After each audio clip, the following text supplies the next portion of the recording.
तुमच्या computer skills upgrade करायच्या आहे? दिशा कम्प्युटर इन्स्टिट्यूट घेऊन आले आहेत महा डिस्काउंट ऑफर. आता कोणताही कोर्स करा फक्त 1800 रुपयांमध्ये. केंद्र शासनाने काल जे निर्यातीसाठी कोटा दिला होता तो पूर्णपणे रोखलेला आहे. वास्तविक आपल्या साखर हा शासनाच्या परवानगीनेच निर्यात होत असते, आपले काही ओपन निर्यात नाही आहे. तर ही रेस्ट्रिक्टेड निर्यात जी होती 15 लाख टन होती, त्यापैकी 7 लाख टन आपलं निर्यात झालेलं आहे. उर्वरित जी होणार होती त्याला पूर्णपणे बंदी घातलेली आहे. आणि याच्यामधून जी साखर सध्या पोर्टवर आहे किंवा जी साखर कारखान्याकडून विक्रेत्याला दिलेली आहे आणि ज्याचे कस्टम क्लिअरन्स झालेले आहेत ही साखर सोडलेली आहे. पण ज्या साखरेचे करार कारखान्याने केलेत आणि त्यापोटी पैसे घेतलेत, ॲडव्हान्स घेतलेत, पण ती साखर प्रत्यक्षात डिलिव्हरी नाही आहे, कारखान्याच्या गोडाऊनमध्ये आहे, ती जाणार नाही. अशी साधारण 1 लाख 1.5 लाख टन साखर आहे. मुळात एक्सपोर्ट हे गेल्या काही दिवसामध्ये इस्रायल आणि इराणच्या युद्धामुळं त्याला ब्रेक लागला होता. पण काही प्रमाणामध्ये विशेषतः आफ्रिकन कंट्रीत आणि अन्य ठिकाणी त्याची मागणी होती. तर त्या मागणीनुसार ज्यांनी करार केले असतील त्यांना थोडे आत्ताच्या आपल्या देशांतर्गत जे साखरेचे भाव आहेत त्याच्यापेक्षा थोडे जास्त पैसे मिळाले असतील, त्यापासून ते वंचित राहतील. एका बाजूला या पद्धतीने आपण बंधन आणतो, दुसऱ्या बाजूला साखरेची किंमत वाढवण्याची अनेक वर्षापासूनची मागणी आहे, त्यालाही रोखून धरलेलं आहे.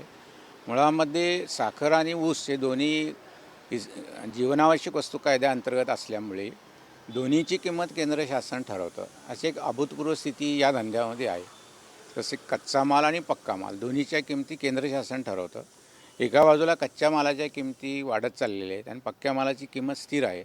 त्यामुळे गेले अनेक वर्ष साखर उद्योग तोट्यात आहे, संकटात आहे, मोठ्या आर्थिक विवंचनेत जात आहे. त्याबद्दल केंद्र शासनाकडे मागणी आहे की आमच्या ह्या साखरेची आधारभूत किंमत वाढवा.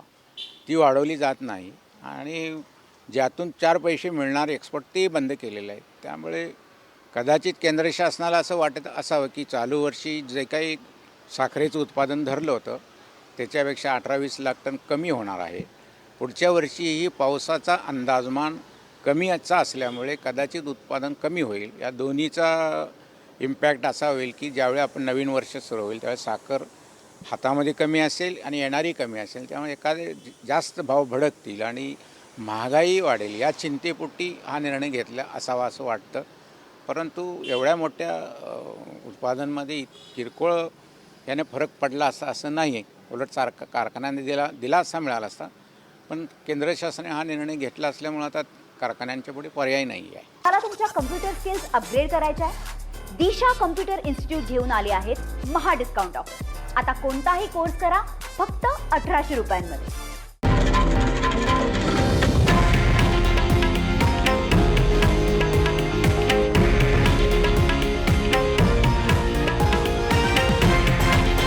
हे आहे देशातील नंबर 1 न्यूज नेटवर्क आणि आपण पाहत आहात TV9 मराठी, एकमेव.